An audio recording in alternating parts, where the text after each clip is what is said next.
It's being called one of the most damaging storms in recent state history, but it'll take a few more days to get a price tag on that damage. New Jersey is a step closer tonight to getting federal relief following last week's nor'easter that smashed into the Jersey shore for 2 straight days. Governor Corzine has declared a state of emergency in 6 counties. The powerful weather system, remnants of Tropical Storm Ida, severely battered New Jersey's coastline and caused widespread flooding. The declaration could clear the path for federal assistance. The counties under the declared state of emergency are Monmouth, Ocean, Burlington, Cumberland, Atlantic, and Cape May. The worst of the flooding and wind damage was in the southernmost part of the state. Our coverage begins there in Cape May County, where environment correspondent Ed Rogers picks up the story. It was a day of cleaning up and pumping out in West Wildwood. The town that sits on the bay was hit hard by the nor'easter. Dennis Karam couldn't get back to his home until yesterday. Officials closed the bridge onto the barrier island. You can see the water marker. We're up 2 steps as it is, so that's a good 3 feet of water in the house. His car, a total loss. The floodwaters rose above the dashboard. Never. It's been here 30 years. Never seen it this bad. Tricia Langlois was still trying to vacuum the water out of her car. I'm going to back it up so that the water drains backwards. It'll all drain to the back. Furniture from her basement that was ruined by the flooding sits by the curb. Well, I didn't think we were going to get it as bad.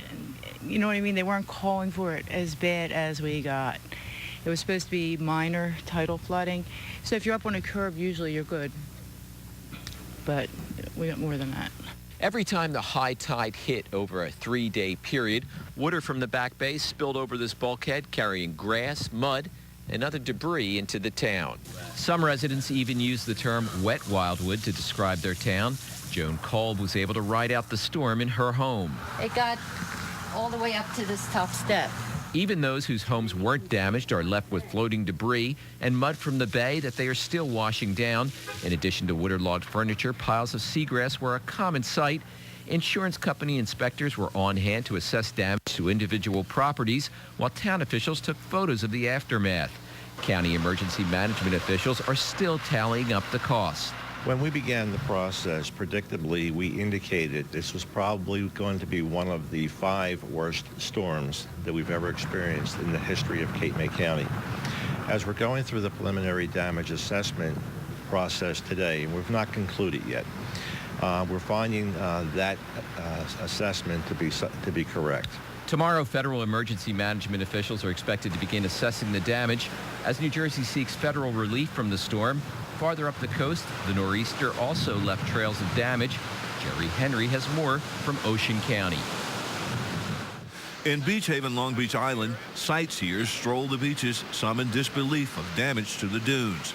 In some spots, homes near the ocean were nearly swept away, but continue standing with foundations exposed. It's the results of 3 cycles of high tides during the nor'easter, the 3rd in a month. Of course, people that live on LBI say that, we're very fortunate. It's been since '62 that we've had something this significant. So we're really lucky. We're happy our house survived without any real damage. The 3rd in a month? How about that? Yeah. Mother Nature, right? Never know what she's going to do. If you choose to live here, you learn to live with it. Absolutely. Well said. Meanwhile, township officials are still assessing the damage to the beachfronts here. A lot of houses have been undermined. We've lost about 120 foot of the beach and dune area.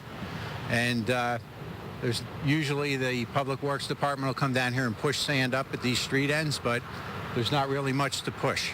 So we've got a lot of damage. I know the towns are doing their preliminary damage assessment reports right now, which are due up at Emergency Management in Toms River, and they'll assess that and go from there. In some areas along the beach, the damage was so severe, several homes like this one have had their electricity and gas disconnected. Who knows how long it will be before they're livable again. Farther north in Harvey Cedars, township officials were busy trying to shore up as much of the dunes as possible. It's a town that is waiting for a beach replenishment project to get underway. This man who oversees property here says they're lucky it hadn't already started. Thank God it didn't happen before this storm. I have never seen this street like this in Harvey Cedars, and I've been here since '76. This house is built in the '60s. We caretake it. and it's amazing. It's amazing what happened. We had put up dune fence and protected it, planted dune grass, and this storm, it was the high tide on Saturday morning that did this. Ocean County is one of those areas that the governor has declared a state of emergency, which means some federal money may be available soon. Jerry Henry, NJN News, Long Beach Island.